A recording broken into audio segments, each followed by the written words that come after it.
Olá pessoal, espero que estejam todos bem e se cuidando. Na aula de hoje nós falaremos sobre 3 temas. Primeiro, a cultura romana, depois o Império Bizantino e por último sobre os árabes. Então, gente, sobre a cultura romana, vocês viram primeiro que foi uma cultura muito influenciada pela cultura grega, principalmente no quesito religioso. Então, os romanos, eles somente mudaram o nome dos deuses, que eles se basearam dos gregos. Exemplo, Netuno para os romanos era Poseidon para os gregos. Marte para os romanos era Ares, o deus da guerra, para os gregos. Então, eles mudaram o nome, né, nomes aí derivados do latim, mas as funções, a crença politeísta, né, de vários deuses, do castigo dos deuses, essa situação toda de acreditar em destino, tudo isso foi baseado nos gregos. Então, os romanos tiveram uma influência religiosa grande. Mas não foi só a influência religiosa, eles também se basearam na arquitetura, por exemplo, desses gregos, né? Então, ao longo do capítulo, vocês viram essa influência e que os romanos não tinham a cultura só influenciada pelos gregos, porque eles dominaram vários lugares.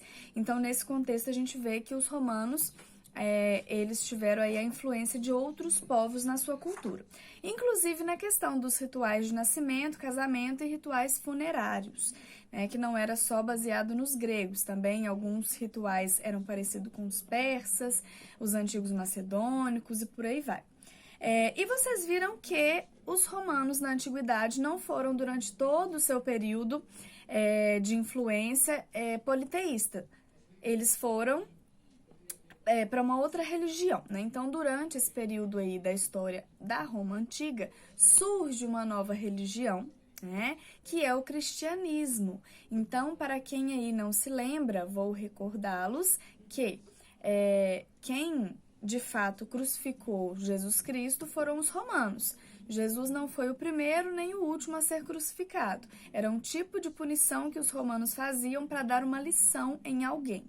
E como as palavras de Jesus feriam o politeísmo do imperador, né, ele foi crucificado porque ele era uma influência monoteísta que os romanos não queriam na região da antiga Palestina, né, ali no Oriente Médio, e que poderia se espalhar para o Ocidente. Mas mesmo crucificando, e principalmente por ter crucificado e criado um Marte, né, a história dos romanos aí passa por uma transformação religiosa. Então, no período do Império, mais precisamente, né, no século III aí, os romanos eles começam a ter uma quantidade de cristãos cada vez maior.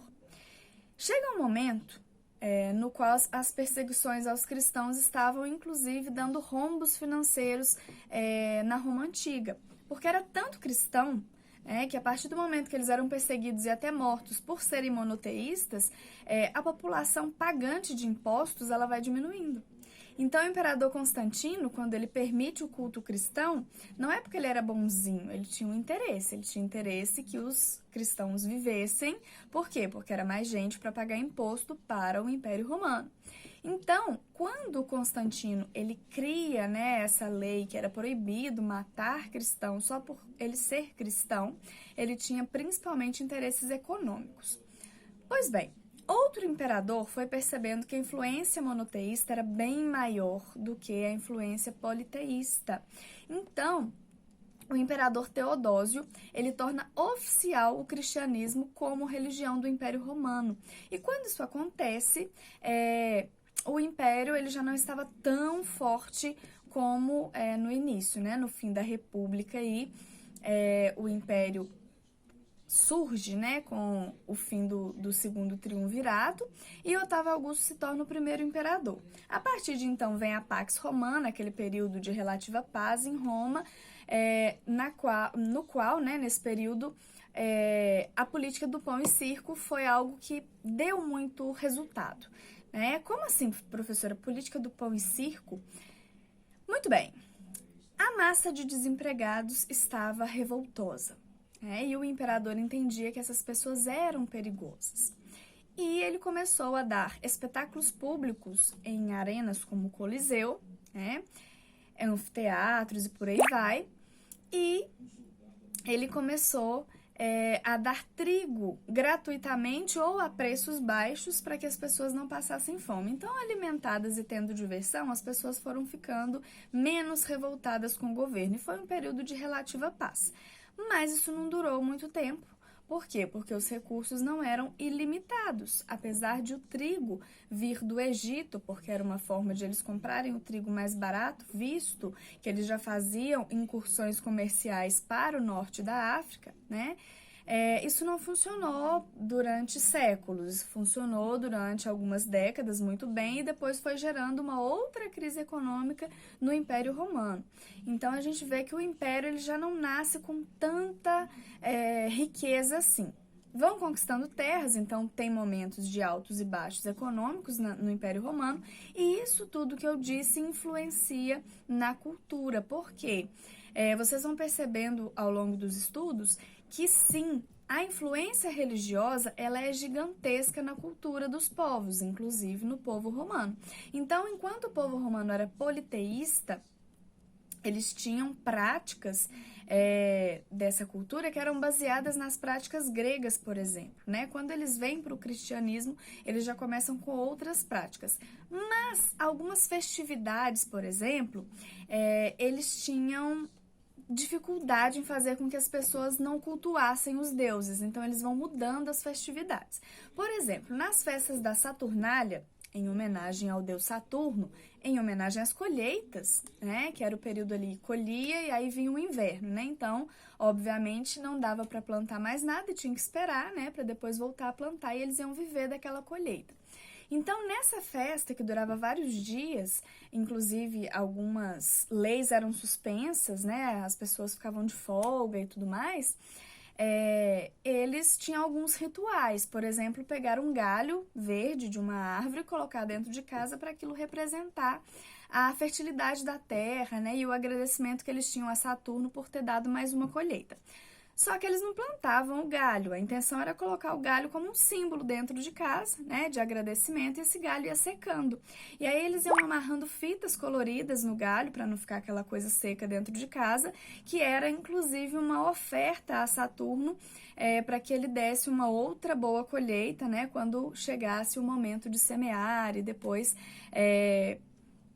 até chegar na próxima colheita, eles tivessem uma fertilidade na terra e tudo mais. Isso deu origem à árvore de Natal.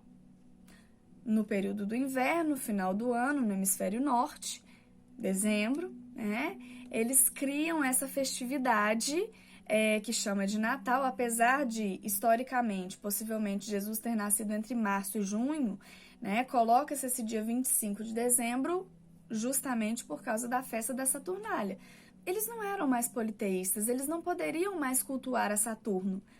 Então, eles tinham que cultuar Jesus. Como é que eles iam fazer para acabar com uma festa assim do nada? Eles não acabaram com a festa, eles transformaram a festa. Então, a árvore de Natal, o próprio Natal, né, esse nascimento de Jesus em data errada, né, era uma forma de fazer com que as pessoas esquecessem os deuses, né, e focassem só em um Deus. Mesmo sendo uma trindade, né, e outras religiões, como a gente vai estudar o islamismo daqui a pouquinho, como a gente vê a questão da religião milenar do judaísmo, eles não entendem muito bem o cristianismo como monoteísta, porque é um Deus só, mas você tem uma trindade, Pai, Filho e Espírito Santo. Então, como você explica, né, para quem não é criado nessa fé, que esses três são um só? É difícil, né, a gente entender que é uma dificuldade para alguns, mas é. E o bonito, né, da gente ter tantas culturas diferentes é isso, é um aprender com o outro, é um entender, né, inclusive a forma de fé do outro. Voltando no aspecto cultural da religião, as festividades são modificadas também através disso, os rituais são modificados.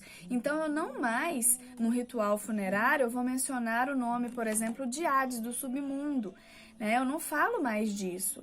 A partir desse momento, eu falo em purgatório, eu falo em paraíso, eu falo em inferno, eu falo em coisas diferentes e a Bíblia vai norteando as pessoas para essa nova religião. certo?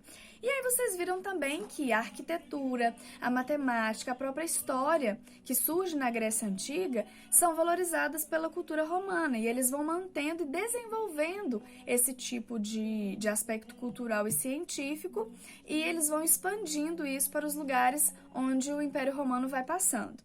E aí vocês também viram a questão do direito e da literatura romana. Então Cícero, que fazia parte do Senado, ele foi um dos grandes oradores e escritores do Império Romano, e ele escreveu não só sobre o período em que ele viveu, mas também ele recompôs e trouxe de volta alguns escritos que estavam se perdendo, porque a maioria estava escrito ou em grego, ou em linguagens que vinham do Egito, né, alguns papiros que ele transcreveu para o latim. Por quê? Porque as pessoas passaram por um período durante a monarquia no qual eles começaram a não se importar com alguns documentos mais antigos, e o Cícero retoma isso, né? Então ele valoriza aí a história, né, esse trabalho de manter a história viva.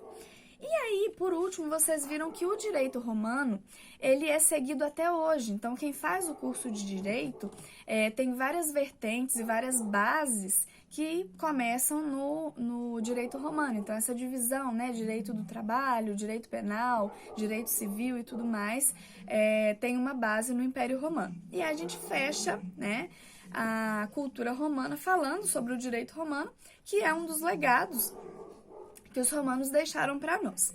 E aí a gente já vai estudar sobre o Império Romano do Oriente, que também era conhecido como Império Bizantino. Por que o nome bizantino? Porque essa região do Oriente, na qual Constantino chegou, né, o imperador Constantino, era chamado de Bizâncio. Os gregos chamaram essa região de Bizâncio. Então, o Constantino falou, olha, aqui vai ser o nosso Império Bizantino, esse lugar que era dos gregos, nós dominamos e vamos ficar aqui. Por quê? Porque estamos sofrendo lá no Ocidente com invasões dos povos do Norte. Pois muito bem, Constantino estava com medo de ser decapitado e aí ele cria numa cidade grande, comercial, rica e bonita, cercada de fortificações naturais e construídas pelo homem como muralhas, ele constrói a capital desse Império Bizantino, que em homenagem a ele, Constantino, é chamada de Constantinopla. Essa cidade extremamente comercial deu muitos lucros para os romanos, mas os romanos, enquanto eles prosperavam no Oriente, eles estavam perdendo territórios, fronteiras e sendo invadidos no Ocidente. Então, a partir de Constantino, os imperadores eles levam seu olhar mais para o Oriente. Até que no ano de 476 d.C., os povos chamados Érulos, que eram os povos godos, ostrogodos, visigodos, hunos, burgúndios, esses povos todos eles começam a dominar, até que no ano de 476 eles chegam na capital, Roma, e a partir do momento que você vai decapitar o rei que está lá na capital, você tomou o império. Então, o marco, né, da queda do Império Romano do Ocidente é, de fato, a queda do próprio imperador, né, que na época era o Rômulo, e quando ele é assassinado, acaba o Império Romano do Ocidente. Mas o Império do Oriente dura 1000 anos mais. Então, por quê, né? Como ele dura esse tempo todo? Uma das explicações é a grande movimentação comercial de Constantinopla. E aí a gente vai estudando que nesse império a política ela era um pouco diferente. Eles eram cristãos, né? Mas eles eram ortodoxos, então eles tinham disciplina, eles tinham algumas regras, algumas doutrinas que eram mais exigentes do que a Igreja Católica do Ocidente, né? E aí eles criam também uma política teocrática, ou seja, na qual o líder, o imperador, ele era visto como um representante de Deus na Terra. Então vocês vão ver vários mosaicos bizantinos, né? Que são aqueles desenhos ou pinturas, né? Representando o imperador e a imperatriz sempre próximos de Jesus Cristo, ou seja, eles andam juntos, né? A política e a religião andavam muito juntos. Aí só aproveitando, né? Os mosaicos, que são esses pequenos pedacinhos que vão formar uma imagem inteira, são uma grande característica da cultura artística, né? Dos povos do Bizâncio, ou seja, do Império Bizantino, esse Império Romano do Oriente. E vocês também viram que o principal imperador do Império Bizantino foi Justiniano e sua esposa, a imperatriz Teodora. Eles enfrentaram revoluções, né, tanto de nobres que não queriam aceitar a Teodora porque ela não era nobre, né, quanto de pessoas mais humildes que não aguentavam mais pagar impostos, como vocês viram na Revolução de Nica ou de Niquet, na qual, em um hipódromo, né, hipódromo é onde acontece corrida de cavalo, começou a Revolução, as pessoas pegaram espadas, facões, foices e foram para cima do exército do imperador Justiniano. E foi o general Belisário, junto com a Teodora, né, que deram força para Justiniano não sair correndo e não fugir.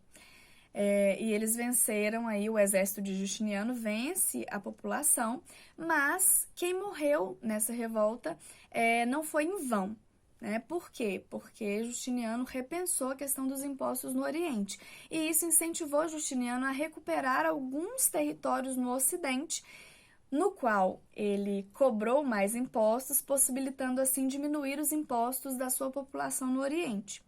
E aí, continuando, vocês também viram que a arquitetura e a arte no Oriente eram diferentes do Ocidente. Por exemplo, quando vocês veem a Hagia Sophia, né, que é aquele grande templo com a cúpula, né, arredondada, que a gente chama de abóbada, a arquitetura do Oriente ela era diferente. Ela tinha alguma base greco-romana, mas eram construções maiores, com os tetos arredondados, tinha uma característica especial no Oriente.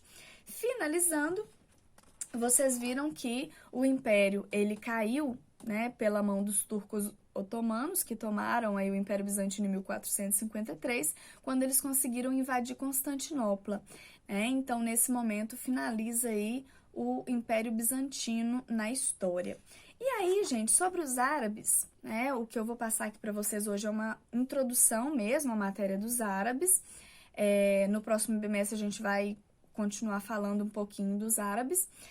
A Península Arábica, ela possuía vários beduínos. Povos nômades ou seminômades, é uma região árida, então a agricultura era uma coisa difícil, né? A agricultura era possível no litoral, porque a questão da umidade dava essa possibilidade, mas no interior da Península Arábica eles viviam do comércio. E a maior parte da população ali era seminômade, né? E aí, nesse contexto, até eles unificarem o território, foi muito difícil. Eles conseguem unificar o território através da religião, uma nova religião, não politeísta. Aqueles povos que eram politeístas, eles seguem o profeta Muhammad, que a gente também conhece como Maomé, e é a partir da religião, né, islâmica que esses povos eles se tornam unidos, né, através da religião. Aí, outra coisa que eu quero destacar sobre os árabes para vocês é que a religião islâmica ou muçulmana, né, se trata das mesmas doutrinas, né, de orar 5 vezes por dia, de se limpar toda vez que você for falar com Deus, de ser obrigatório pelo menos uma vez na vida você ir a Meca, que é a cidade sagrada. Então, assim, essas doutrinas é a mesma religião, né, islâmico ou muçulmano. A diferença é com relação a nascimento, né, porque os islâmicos que vão praticar aí a religião que cultua ao deus Alá, eles são monoteístas, eles só acreditam em um deus, Alá. Tem esse contexto de falar que é muçulmano quem não nasceu na Península Arábica, mas que cultua a Alá. Então, os islâmicos mesmo são aqueles que nasceram na Península Arábica, é assim que eles se chamam, né, islâmicos, e quem não nasceu na Península Arábica, mas que professa, né, o islamismo é chamado de muçulmano, né, ou seja, um estrangeiro que adora Alá também, tá bom? Então, no vídeo de hoje é isso, a gente falou um pouquinho sobre a cultura romana, sobre o Império Bizantino e sobre os árabes, que foram as principais matérias desse bimestre. Até a próxima aula, tchau, tchau!